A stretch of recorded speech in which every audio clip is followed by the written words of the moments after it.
Seat के ही क्षेत्र में कवरेज कर रहा हूं। हरलाखी विधानसभा का जो क्षेत्र है, मिथिला का क्षेत्र है, बिहार का क्षेत्र, और एक निर्दलीय प्रत्याशी, जब निर्दलीय प्रत्याशी मैदान में आता है तो ढेर सारी क्षेत्र को लेकर के उसको जवाबदारी रहती है, और उस जवाबदारी को पूरा करने के लिए ये आज मैदान में उतरे हैं। इससे पहले भी मैदान में उतरे थे। कांग्रेस से जो है आप पहले चुनाव लड़ते थे, अभी निर्दलीय आप लड़ रहे हैं। क्या कुछ अगर आपको जनता जनादेश देती है तो आप अपने क्षेत्र के लिए करेंगे? सबसे पहले तो आपके चैनल को और आपके देखने वाले सारे दर्शकों को मैं धन्यवाद देता हूं। सबसे पहला ये उद्देश्य, ये हरलाखी में चुनाव लड़ना एक उद्देश्य नहीं था। यहाँ जरूरत थी और कि यहाँ पर जो भी प्रत्याशी आए, जो चुनाव जीत के गए यहाँ से, जो वर्तमान के जो एमएलए हैं वो 10 साल यहाँ रहे और हरलाखी के माथा पर समझिए एक बोझ बन गया और हरलाखी के लिए कलंक साबित हुए। इसीलिए हमको चुनाव लड़ना पड़ा और हम लोग चुनाव लड़ रहे हैं तो सिर्फ एक ही उद्देश्य है हमारा कि हरलाखी स्वच्छ हो, सुंदर हो, स्वस्थ हो, भय मुक्त हो। यही मेरा उद्देश्य है। और यहाँ अच्छे स्कूल बनाए जाए, जो बच्चे को एजुकेशन की जरूरत है। स्वास्थ्य बिल्कुल लचरा हुआ है, लोग यहाँ परेशान हैं। मैं चुनाव में इसके बावजूद भी लोगों का स्वास्थ्य के क्षेत्र में मैं पैरवी करता रहता हूँ। स्वास्थ्य के लिए अच्छा अस्पताल हो और ग्रामीण में जो छोटा क्लिनिक खोला जाता है, ग्रामीण क्लिनिक, मोहल्ला क्लिनिक, वो बनना चाहिए। यहाँ पर जो प्रशासन है बेलगाम है। जितने भी जनप्रतिनिधि यहाँ रहे हैं वो गरीबों का शोषण कर रहे हैं और उसके साथ जनप्रतिनिधि जो है संलिप्तता अपनी साठ-गांठ बना करके जनता से पैसा उगाही करके लोगों को कंगाल कर रहे हैं। और लोग यहाँ इतने परेशान हैं कि लोगों को एकदम समझिए कि चाहता है कि हमका हरलाखी में आजादी हो। इसीलिए हरलाखी की जनता ने तय किया कि मेरा ही एक प्रत्याशी हो, हमारा वो कैंडिडेट होगा। मतदान का अधिकार हमको है। हम अपने मताधिकार को देकर मतदान करके अपने जनप्रतिनिधि को जिताकर हरलाखी की आवाज, जो बेजुबान लोगों की जबान, गरीब गुरबा किसान और मजदूर सबकी जवान बन करके जाए और हमारे हक की बात करे। जिस मिथिला का आपने नाम लिया है, आपको बहुत खुशी होगी इस बात को जानकारी देकर। मुझे जो जानकारी है बताता हूँ, ये पूरे हिंदुस्तान में कोई भी विधानसभा है इतनी सुंदरता नहीं है मिथिला नगरी में। इसी जगह गिरजा मैया स्थान है जहाँ सीता जी फूल लोड़ने आया करती थी और राम जी और सीता जी का कल्याण, यहाँ कल्याणेश्वर स्थान भी है और सीता जी और राम जी का मन का कामना जो पूरा किया मनोकामना स्थान है। इसी विधानसभा क्षेत्र के अंदर में आपको जो है कि उच्चैठ भगवती है दुर्गा स्थान में, कालिदास जी का जी है, विश्वामित्र जी की धरती रही है।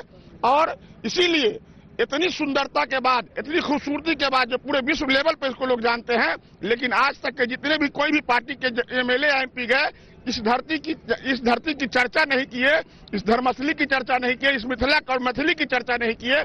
इसीलिए यहाँ के लोगों ने एक मैथिली और मिथिला के लिए अपनी आवाज बनाकर, एक अपना तर्जमान बनाकर हाउस भेजना चाहती है कि मैं मजबूती से हरलाखी की जरूरियात को और मजबूरी को और यहाँ की लाचारी को, अपने लोगों की अधिकार के लिए और उनकी जरूरत के लिए मैं उसकी आवाज बनूं। इसके लिए मुझे नॉमिनेशन करवाया है और इसीलिए मुझे चुनाव लड़ना पड़ा है। पिछले 3 बार मैं कांग्रेस से प्रत्याशी रहा हूं और हर बार का प्रदर्शन मेरा अच्छा रहा है। वो आपको गूगल पर लोग देख लेंगे। चौथा बार हमने निर्दलीय लड़ा, इस बार भी निर्दलीय लड़ रहा हूं। जो वर्तमान का विधायक था वो बिल्कुल निकम्मा साबित हुआ और लोगों के लिए सहानुभूति पर लोगों ने वोट दिया, लेकिन वो धरती का बोझ, हरलाखी के माथे का कलंक, हरलाखी के लोगों को समझिए कि बोझ बन गया।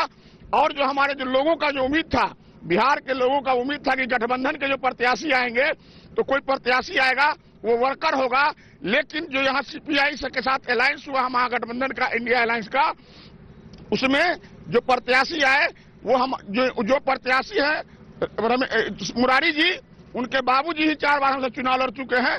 पीछे 4 चुनाव उनके साथ में लड़ा हूं, लेकिन कभी भी ऐसा नहीं हुआ कि किसी वर्कर को चुनाव लड़ाया जाए। और वो अपने बेटे को चुनाव लड़वा रहे हैं, बल्कि उनके पार्टी में एक सीनियर लीडर से भी थे। तो आपको जो है कि बिल्टू महतो जी मुखिया है सीपीआई के थे, उनको चुनाव लड़वाए थे। आपको समझिए कि एक हमारे बलराम यादव जी हैं, वो सीपीआई के थे, उनको चुनाव लड़वाए थे। यहाँ के लीडर गार्जियन राम आशीष बाबू थे, उनको चुनाव लड़वा देते। शब्बीर था, उनको चुनाव लड़वाए थे। अभी देखिए मेरे सामने एक आरजेडी के, एक महागठबंधन के कोई भी एक वर्कर को चुनाव लड़ता, जैसे शिवचंद्र मिश्रा जी को चुनाव लड़वा था, तो मेरी हैसियत नहीं थी, मेरी जरूरत नहीं थी कि गठबंधन के खिलाफ हम चुनाव लड़ते।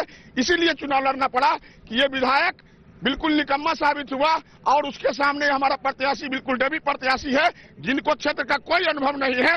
उनके बाबूजी अपने भाषण में बोल रहे थे कि मैं 57 साल से राजनीति करता हूं, 3 बार एमएलए रहा, और गर्व से बोलते हैं कि मेरा ये बेटा जो प्रत्याशी है 25 साल मुखिया रहा, और एक बेटा उनका और है, उनके बारे में बताते हैं कि 25 साल प्रमुख रहा। आपको संतोष भगवान ने नहीं दिया कि एक बार इतनी राजनीतिक जीवन के साथ, बाल बच्चे के साथ, आपको पेट्रोल पंप है, आपके पास भट्ठा है, आपके पास गैस एजेंसी है। क्या गरीब का बेटा रोड पर लोगों के लिए, इस गांव में जहां खड़ा हुआ हूं मैं, कई सभी समुदायों के लिए जब जरूरत पड़ा, स्वास्थ्य का मामला हो, एजुकेशन का मामला हो, कोई भी समस्या आई तो पूछ लीजिए जनता से, मैं उसके साथ खड़ा रहा। मैं एक वार्ड सदस्य नहीं हूं, लेकिन लोगों के उम्मीद पर खड़ा उतरा, इसीलिए मुझे चुनाव लड़ना पड़ा कि हरलाखी की जनता अलायंस का ऐलान होने के बाद हताश हो गई और अपने आप को कमजोर महसूस करने लगी। उनके कहने पर मैं प्रत्याशी बना हूं और इन्हीं की प्रतिष्ठा है, और हमको यकीन है कि हरलाखी के लोग इस चुनाव को अपने बल पर, अपने मत से चुनाव जीतने जा रहे हैं। जिला में 10 सीट है, 10 सीट में से पहले भी आप देखिएगा 14 तारीख को अगर कोई सीट का पहले क्लियरेंस होगा तो सबसे पहले हरलाखी 1 बजे क्लियर हो जाएगा, और हरलाखी पहला झंडा जाकर के महागठबंधन तेजस्वी सरकार को जाकर समर्थन देने के लिए पटना में तैयार रहेगा। जय हिंद। सबीर भाई को सुन रहे थे आप, मिथिला की धरती से सबीर भाई आगाज कर रहे थे, और कुछ कहना चाहते हैं सबीर भाई? बोल दीजिए। मैं ये कहना चाहता हूं कि अभी चुनाव को 7 से 8 दिन बाकी है।